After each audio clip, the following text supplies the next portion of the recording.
राष्ट्रपतिले पुनर्विचार गर्न भन्दै पठाएको नागरिकता विधेयक प्रतिनिधि सभाबाट आजै पारित गर्ने तयारी। सत्ता पक्षले बहुमतको घमण्ड देखाएको प्रतिपक्षी एमालेको आरोप। पूर्व पदाधिकारी र आसेपासेलाई दिइँदै आएको आर्थिक सहायता र उपचार खर्च सरकारद्वारा खारेज। वार्षिक 13 करोड रुपियाँसम्म खर्च। एसईईमा सहभागिता जनाउने मध्ये करिब 50% विद्यार्थी गणित विषयमा असफल हुने गरेको तथ्याङ्क। नतिजा सुधार्न गणितप्रति विद्यार्थीको दृष्टिकोण परिवर्तन गर्न विज्ञको सुझाव।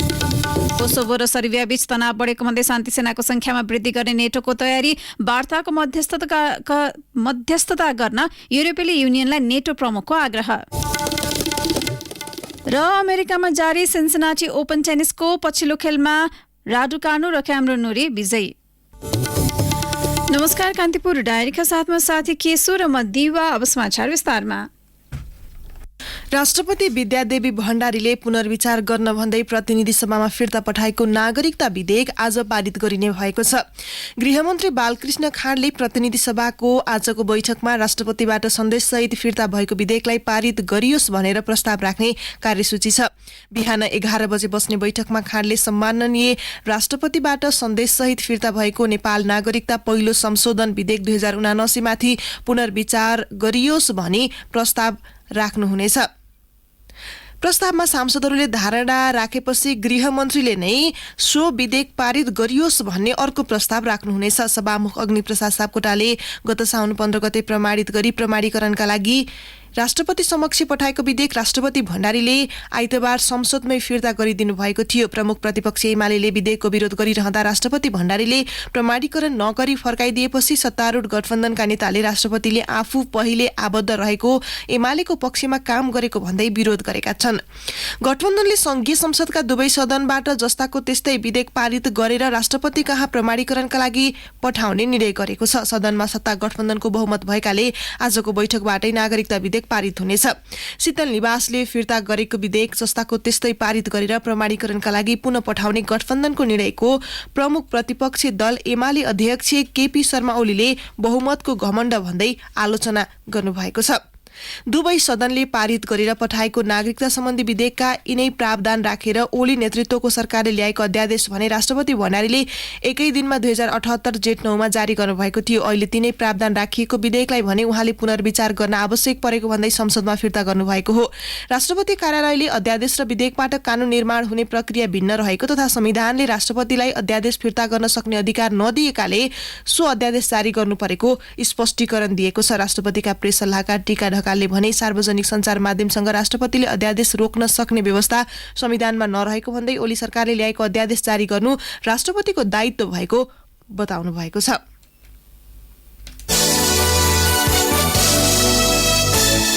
सरकारले पूर्व पदाधिकारीलाई आर्थिक सहायता र उपचार खर्चका नाममा दिँदै आएको सुविधा खारिज गर्ने भएको छ। पूर्व राष्ट्रपति, पूर्व उपराष्ट्रपति सहित उच्च पदस्थ पूर्व अधिकारीहरूलाई राज्यको ढुकुटीबाट उपचार खर्च दिने व्यवस्था रहेको नागरिक सहायता राहत क्षतिपूर्ति तथा आर्थिक सहायता सम्बन्धी कार्यविधि 2073 खारेज गर्दै मन्त्री परिषदले उपचार खर्च राहत तथा आर्थिक सहायता सम्बन्धी मापदण्ड 2079 स्वीकृत गरेको छ। गत जेठ 31 को निर्णय अनुसार मापदण्ड राजपत्रमा प्रकाशित हुन भने बाँकी छ। सरकारले सत्ता, शक्ति र पहुँचमा भएका तथा आसेपासेलाई मनपरी बाँड्दै आएको थियो।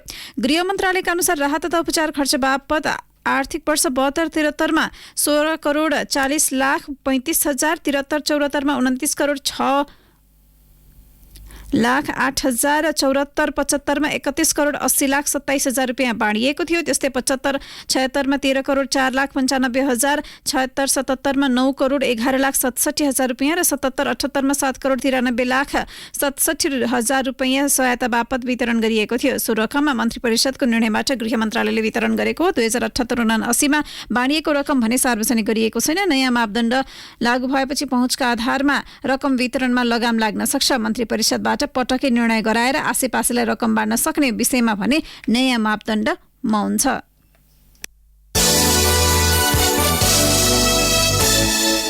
कम्युनिस्ट पार्टीहरूलाई जोड्दै वामपन्थी केन्द्र बनाउन माओवादी केन्द्रका अध्यक्ष पुष्पकमल दाहालको कसरत चलिरहेका बेला प्रधानमन्त्री शेरबहादुर देउवाले लोकतान्त्रिक समाजवादी पार्टी लोसपालाई गठबन्धनमा ल्याउन जोडबल गरिरहनु भएको छ। गठबन्धनका अन्य सहयात्री दलको अरुचिका बीच लोसपालाई गठबन्धनमा जोड्ने देउवाको जोड र वामपन्थी केन्द्र बनाउने दाहालको कसरतले प्रदेश र प्रतिनिधि सभाको सिट बाँडफाँडमा कांग्रेस थप सकसमा परेको छ। जनता समाजवादी पार्टी जसपाबाट विभाजित बाबुराम भट्टराई नेतृत्वको नेपाल समाजवादी पार्टीसँग निर्वाचनमा सहकार्य गर्ने समझदारी गरेको भोलिपल्ट मंगलबार दाहालले एमालेबाट अलग भई नेकपा एकता राष्ट्रिय अभियान पार्टी घोषणा गरेका नेता वामदेव गौतमलाई समेत आफ्नै मोर्चामा सामेल गराइसक्नु भएको छ। भट्टराई र गौतमले माओवादीकै चुनाव चिन्हबाट प्रतिस्पर्धा गरेर निर्वाचनपछि माओवादीमै विलय हुने सन्देश दिनुभएको छ। लोसपालाई सके सरकारमै नभए पनि गठबन्धनमा सामेल गर्ने प्रधानमन्त्री देउवाको जोडप्रति जनता समाजवादी पार्टी जसपा सन्तुष्ट छैन। प्रधानमन्त्री निकट स्रोतले भन्यो, माओवादी पनि भित्रैदेखि सन्तुष्ट छैन, तर दाहालको वामपन्थी केन्द्र बनाउने कसरत चलेपछि देउवा लोसपालाई गठबन्धनमा ल्याउनु पर्ने दबावमा पर्नु भएको हो। उनका अनुसार दाहालले कम्युनिस्ट समूहलाई एकता गरेर वामपन्थी ध्रुवको नेता बन्न खोजेपछि पुनः प्रधानमन्त्री हुने दौडमा रहेका देउवालाई चिसो पसेको छ। त्यसैकारण लोसपालाई गठबन्धनमै ल्याएर माओवादी बेगर पनि सरकार बनाउन सकिने संख्या पुर्याउने रणनीति उहाँले लिनुभएको हो। यसैबीच 5 दलीय सत्ता गठबन्धनको कार्यदलले शीर्ष नेताहरूसँग परामर्श लिएर मात्र आगामी आम निर्वाचनका लागि सिट बाँडफाँडको ढाँचा तयार गर्ने भएको छ। कृष्ण प्रसाद सिटौलाको नेतृत्वमा गठित 11 सदस्यीय कार्यदलभित्रै सहमति जुट्न नसकेपछि शीर्ष नेताहरू समेत बसेर भागवण्डाको ढाँचा बनाउने निर्णय भएको हो। कार्यदलका एक सदस्यले भने, अब शीर्ष नेता र कार्यदलका सदस्यहरू बसेर 1-2 दिनभित्रै मोडालिटी तयार गर्छौं। गठबन्धनले भागवण्डाको खाका तयार गर्न साउन 20 मा कार्यदल बनाएको थियो। कार्यदलले तयार गरेको खाकाका आधारमा गठबन्धन दलहरूले सिट संख्या प्रस्ताव गर्ने योजना थियो। कार्यदलले हालसम्म 4 वटा बैठक गरे पनि कुनै निर्णय लिन सकेको छैन। सिट बाँडफाँडका लागि मुख्य गाँठ हुने 2074 को संसदीय निर्वाचन र गत वैशाखको स्थानीय तहको निर्वाचन मध्ये कुनलाई प्रमुख आधार मान्ने भन्नेमा छ।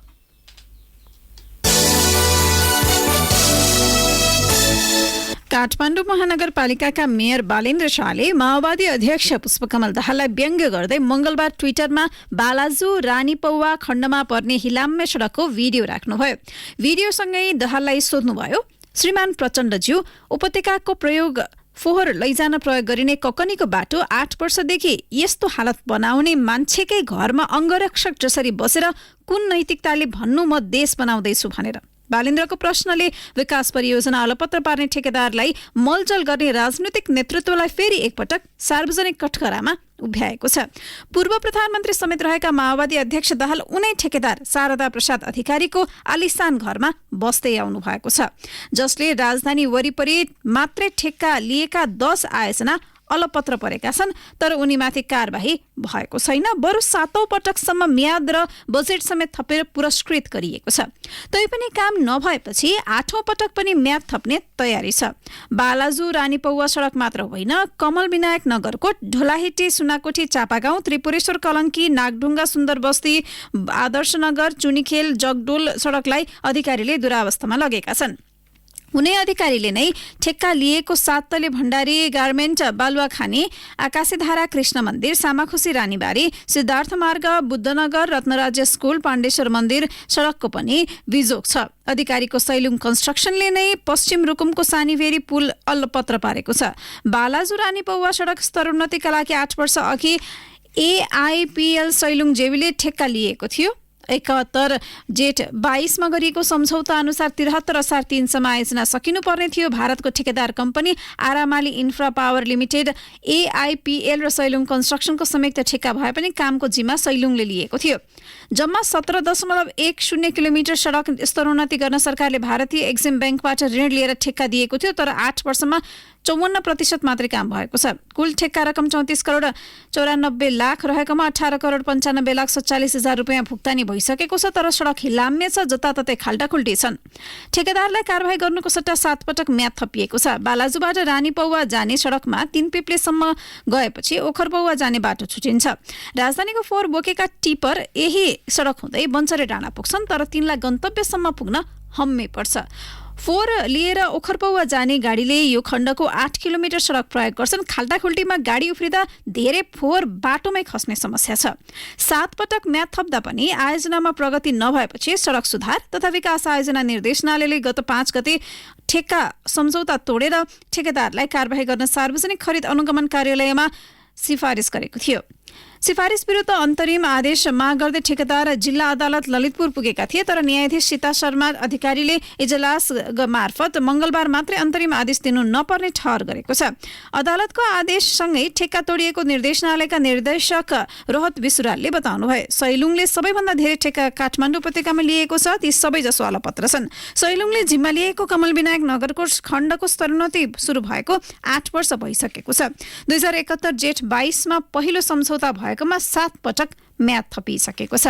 कान्तिपुर डायरीमा अब ब्रेकको पालो। एकपछि कान्तिपुर डायरीमा अब कान्तिपुर सविस्तार। कान्तिपुर सविस्तार। माध्यमिक शिक्षा परीक्षा एसईमा सहभागी हुने मध्ये हरेक वर्ष 50% विद्यार्थी गणित विषयमा असफल हुने गरेका छन्। कमजोर ग्रेडिङका रूपमा लिइने डी र ई ग्रेड आउने विद्यार्थीको संख्या 50% छ। गणितप्रति विद्यार्थीको दृष्टिकोण परिवर्तन नभएमा हरेक वर्ष उस्तै नतिजा दोहोरिने विज्ञले सुझाएका छन्। मलाई चाहिँ म्याथ सब्जेक्ट फर्मुलाहरू याद गर्न अलिक गाह्रो हुन्छ अनि त्यसपछि क्याल्कुलेसनहरू बिग्रिन्छ बेला बेलामा, त्यही भएर पनि गाह्रो लाग्छ। थ्योरी पढ्न सकिन्छ, पढेर सम्झिन पनि अलि सजिलो हुन्छ। यो म्याथ चाहिँ प्र्याक्टिस गर्नुपर्छ। प्र्याक्टिस गर्दा कतिचोटि बिग्रिन्छ अनि त्यसपछि त्यसले गर्दा नि स्ट्रेस आउँछ। अलिअलि बिग्रिन्छ अनि होपलेस हुन्छु इक्जाममा नि, त्यही भएर थ्योरी जस्तो एन्सर पनि नहुने अनि फर्मुलाहरू पनि अब कसरी भन्ने गाह्रो लाग्छ। थ्योरी जस्तो नै नहुने गरे म्याथ, त्यही भएर गाह्रै लाग्छ। गणित विषय गाह्रो मान्ने मुलुकका 50% विद्यार्थीको प्रतिनिधित्व रूपन्देहीको तिलोत्तमा नगरपालिका स्थित शान्ति नमुना विद्यालयमा कक्षा 10 मा अध्ययनरत आशिका भट्टराई र कुश आचार्यले गर्छन्। हालै प्रकाशित एसीईको नतिजामा गणित विषयमा 30% भन्दा कम अङ्क ल्याउने विद्यार्थी 50% छन्। 4,95,751 विद्यार्थी मध्ये 2,47,241 विद्यार्थीको डी र ई ग्रेड आयो। राष्ट्रिय परीक्षा बोर्डले 20 देखि 30 अङ्क ल्याउनेलाई डी र 20 भन्दा तल अङ्क ल्याउनेलाई ई ग्रेड दिने गरेको छ। त्यस्तै कोरोना संक्रमण महामारी अघि 2075 सालमा भौतिक उपस्थितिमा भएको परीक्षामा 55% विद्यार्थीले डी र ई ग्रेड ल्याएका थिए। 4,63,163 परीक्षार्थी मध्ये 2,54,516 जना विद्यार्थीले 30 भन्दा कम अङ्क ल्याएको राष्ट्रिय परीक्षा बोर्डले जनाएको छ। यसरी आधा विद्यार्थी असफल हुनु गणित गाह्रो र अप्ठ्यारो विषय ठान्ने विद्यार्थीको दृष्टिकोण रहेको कतिपय शिक्षकहरू बताउँछन्। गणितलाई हाउगुजीका रूपमा लिने परिपाटीका कारण विद्यार्थी असफल हुने गरेको शिक्षाविद लेखनाथ शर्मा बताउँछन्। सामान्य रूपमा अहिले हेर्दाखेरिमा यो विद्यार्थीको पाटो जुन हो टिचिङ चाहिँ हुने लर्निङ नभएकै हो कि भन्ने अवस्था अहिले देखिन्छ। अब लर्निङ नहुनमा सायद विद्यार्थीको मोटिभेसन छैन भन्ने पनि हो कि मोटिभेसन नहुनेको कारण ऊ हिजोदेखि चाहिँ ती विषय अप्ठ्यारो भएरै आयो, सफलता नलिँदै त्यहाँसम्म आइपुग्यो र फेरि पनि त्यही अवस्था हुँदाहुँदै उसको मोटिभेसन किल हुँदै गएको हो। कुनै पनि पाठ्यक्रम आफैमा गाह्रो वा सजिलो हुन्न, त्यसप्रति विद्यार्थीले राख्ने चाखले विषयलाई सजिलो वा अप्ठ्यारो तुल्याउने हो। अन्य विषय जस्तै गणितलाई पनि अध्ययनका क्रममा चाख र स्थान दिएमा सरल लाग्दै जाने रुकुमको त्रिभुवन जनता माध्यमिक विद्यालयकी जेनिसा खड्काको अनुभव छ। म्याथ भनेको अरू विषयहरू जस्तो पढेर गर्ने या घोकेर गर्ने विषय हुँदै होइन। यसमा हामीले आफूले जति निरन्तर अभ्यास गर्दै गयौं उति नै अगाडि बढ्न सक्ने वा आफूले चाहेको कुरा प्राप्त गर्न सक्ने छ। सैद्धान्तिक विषयका तुलनामा आधारभूत सूत्रको सही प्रयोग नै गणित विषयका लागि आवश्यक हुने विषय शिक्षक बताउँछन्। सैद्धान्तिक विषय जस्तो कण्ठ गर्ने शैलीबाट बाहिर निस्केर सृजनात्मक रूपमा यसलाई लिनुपर्नेमा विद्यार्थीले व्यवस्था गर्दै आएको उनीहरूको भनाइ छ। विगत 1 दशकदेखि एसई र कक्षा 10 को गणित विषयको उत्तर पुस्तिका परीक्षण गर्दै आएका शिक्षक सुशील खनाल भन्छन्, गणितमा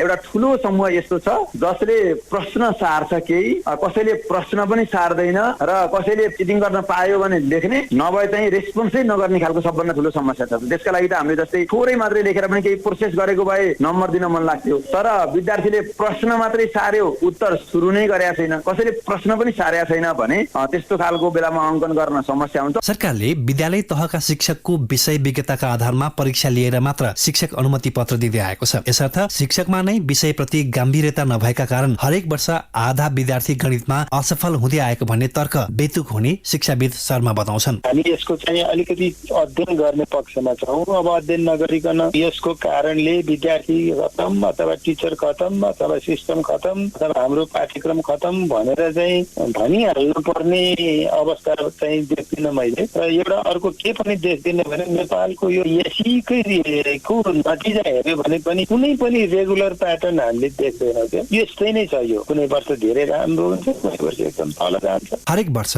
50% विद्यार्थी एउटै विषयमा असफल हुनुले गणित विषयप्रतिको मनोविज्ञान सुधार गर्ने समय आइसकेको देखाउँछ। एउटा विषयमा मात्र हुँदै आएको असफलतालाई चिर्न सकेमा पनि उच्च शिक्षामा प्रवेश गर्ने विद्यार्थीको संख्या बढ्ने विज्ञहरू बताउँछन्। अन्य विषयमा चाख दिने तर गणितमा दिन नसक्ने भन्ने पनि हुँदैन। हाम्रा शिक्षकहरूले पनि गणितलाई चाख लाग्ने गरी पढाउने विधि र कलाको विकास गर्न पनि जरुरी छ। रेडियो कान्तिपुरका लागि सम्बन्धित जिल्लाका सहकर्मीको सहयोगमा रमेश दुलाल। कान्तिपुर सविस्तार।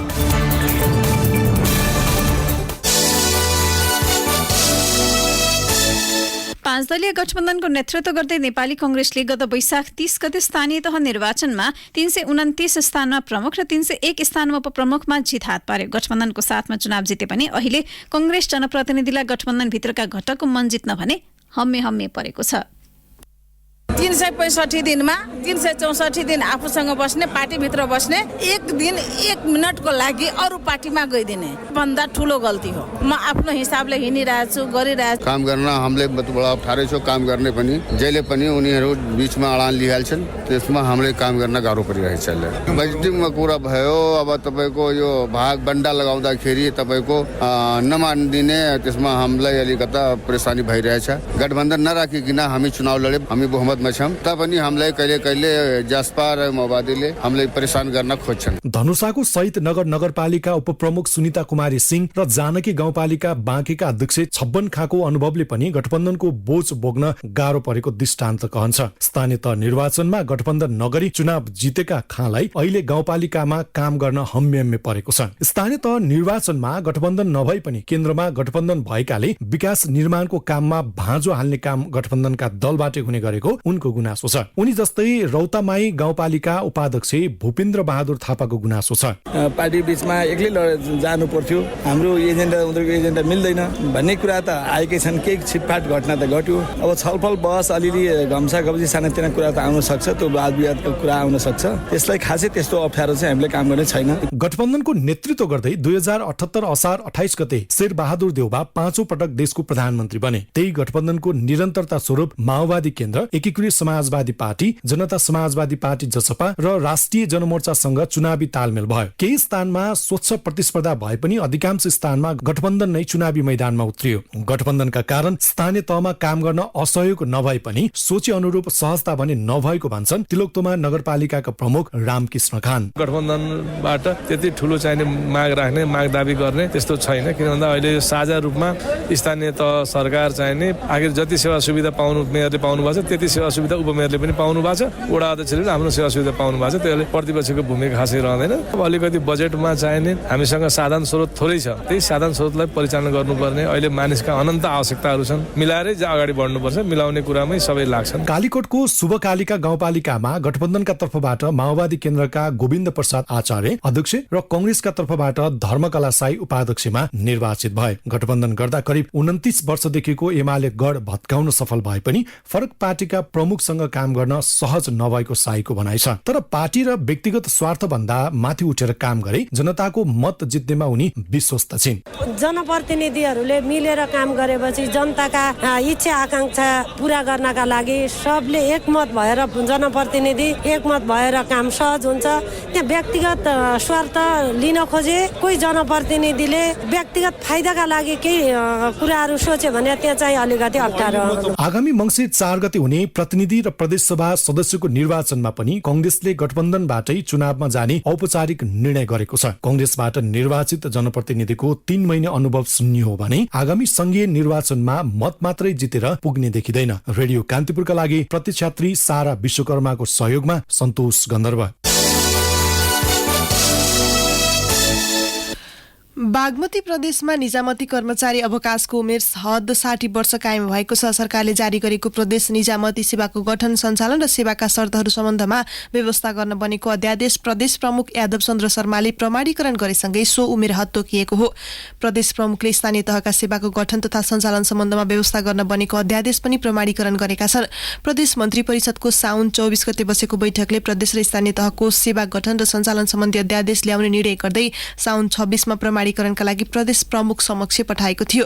प्रदेश सरकारले फागुन महिनामा अध्यादेश मार्फत निजामती र स्थानीय तहको सेवा सम्बन्धी अध्यादेश जारी गरे पनि सदनबाट पास गर्न असफल भएको थियो। सो समयमा प्रदेशले जारी गरेका 5 वटा अध्यादेशमध्ये 4 वटा 9औं अधिवेशनमा प्रतिस्थापन विधेयक मार्फत पास गर्न सरकार असफल भएको थियो। कान्तिपुर डायरीमा पुनः ब्रेकको पालो। अब आर्थिक प्रसंग। बीमा क्षेत्रको नियामक निकाय बीमा समिति अब बीमा प्राधिकरणका रूपमा रूपान्तरण हुने भएको छ। संघीय संसदको प्रतिनिधि सभाको आइतबार पारित बीमा सम्बन्धी कानूनलाई संशोधन र एकीकरण गर्न बनेको विधेयकमा बीमा समितिलाई बीमा प्राधिकरणका रूपमा रूपान्तरण गर्ने व्यवस्था गरिएको छ। विधेयकले राष्ट्रिय सभाबाट पारित भएर राष्ट्रपतिबाट लालमोहर लागेपछि कानूनी मान्यता पाउँछ। विधेयकमा हालको बीमा समितिलाई बीमा प्राधिकरणमा रूपान्तरण गरिने योजना छ। सो विधेयक संसदबाट पारित हुने बित्तिकै समिति खारेज भएर प्राधिकरण हुनेछ। बीमा समिति खारेज गर्दा बहालवाला अध्यक्ष तथा सदस्यहरू नयाँ ऐन लागू भएपछि स्वत प्राधिकरणको अध्यक्ष र सदस्य रहने विषय व्यवस्थामा विधेयकमा छ। ती व्यक्ति आफ्नो कार्यकाल सोही पदमा बहाली रहनेछन्। बीमा समितिमा रहेका कर्मचारी पनि स्वत प्राधिकरणको कर्मचारीमा परिणत हुनेछन्। यसअघि प्रस्तावित विधेयकमा प्राधिकरण गठनपछि विद्यमान सञ्चालक समिति स्वत खारेज हुने व्यवस्था थियो। अर्थ समितिले सो व्यवस्था हटाएर प्राधिकरणको सञ्चालक समितिमा हालकै सञ्चालक समितिले निरन्तरता पाउने व्यवस्था छ। प्राधिकरणको सञ्चालक समिति व्यवस्थामा अध्यक्ष सरकारले नियुक्त गर्ने तथा सदस्यमा अर्थ मन्त्रालय तथा कानून मन्त्रालयका सहसचिव सदस्य रहने विद्यमान व्यवस्थालाई निरन्तरता दिएको छ। अब अन्तर्राष्ट्रिय प्रसङ्ग। उत्तर एटलान्टिक सन्धि संगठन नेटोले कोसोभो र सर्बिया बीच तनाव बढेको भन्दै शान्ति सेनाको संख्यामा वृद्धि गर्ने भएको छ। कोसोभोमा तैनात सेनाको संख्यामा वृद्धि गर्दै दुई मुलुकबीच वार्ताको वातावरणका निर्माणका निम्ति मध्यस्थकर्ताको भूमिका निभाउन नेटो प्रमुखले युरोपियन युनियनसँग आग्रह गर्नुभएको छ। कोसोभोमा नेटोका 4000 शान्ति सेना खटाइएको छ। कोसोभो र सर्बियाको सीमा क्षेत्रमा कोसोभोले सञ्चालनमा आउन कारहरूमा आफ्नो नम्बर प्लेट सञ्चालनमा ल्याउने निर्णय गरेसँगै तनाव सुरु भएको थियो। नेटो, अमेरिका र युरोपियन युनियनको दबावमा नम्बर प्लेट सञ्चालनमा ल्याउने निर्णय सेप्टेम्बर 1 सम्मका लागि स्थगित गरे पनि समस्या समाधान भने हुन सकेको छैन। रुसको नीति अनुसार सञ्चालन हुने सर्बियाका कारण त्रासको सामना गर्नुपर्ने अवस्थामा रहेको कोसोभोका प्रधानमन्त्री एल्भिन कुर्तीको भनाइ छ। सन् 2008 मा कोसोभोले सर्बियाबाट छुट्टिएर आफूलाई स्वतन्त्र मुलुक घोषणा गरेको, तर सर्बियाले कोसोभोलाई आफ्नो मुलुकको अभिन्न अङ्गका रूपमा व्याख्या गर्दै आएको छ। अब खेल प्रसङ्ग। अमेरिकामा जारी सिन्सिनाटी ओपन टेनिसको पछिल्लो खेलमा ब्रिटिस खेलाडी एमा राडुकानु र क्यामेरुन नुरी विजयी भएका छन्। महिला एकलतर्फको खेलमा ब्रिटिस नम्बर 1 राडुकानुले पूर्व विश्व नम्बर 1 भिक्टोरिया अजारेन्का माथि जित निकालेकी हुन्। राडुकानुले 6-0, 6-2 को जित निकालिन्। जितसँगै राडुकानु अन्तिम 16मा प्रवेश गरेकी छिन्। पुरुष एकलतर्फको पछिल्लो खेलमा क्यामेरुन नुरीले एन्टी मुरेलाई हराएका हुन्। ब्रिटेनका दुवै खेलाडी बीच भएको प्रतिस्पर्धामा नुरीले करियरमै पहिलो पटक मुरेमाथि जित निकालेका हुन्। नुरी 3-6, 6-3, 6-4 को सेटमा जित निकाल्न सफल भए। अब मौसम सम्बन्धी जानकारी। मुलुकभर सामान्य बदली रही केही स्थानमा मध्यम वर्षाको सम्भावना रहेको जल तथा मौसम विज्ञान विभागले जनाएको छ। केही बेर अघि 22 डिग्री सेल्सियस मापन गरिएको काठमाडौँ उपत्यकाको अधिकतम तापक्रम आज 29 डिग्री सेल्सियस पुग्ने विभागको अनुमान छ। सूर्योदय बिहान 5:36 भयो भने सूर्यास्त साँझ 6:40 हुनेछ। अवस्था यसका साथै कान्तिपुर डायरीको बुलेटिन यही सकिन्छ। साथी केसु र म दिवा बिदा माग्छौँ। नमस्कार।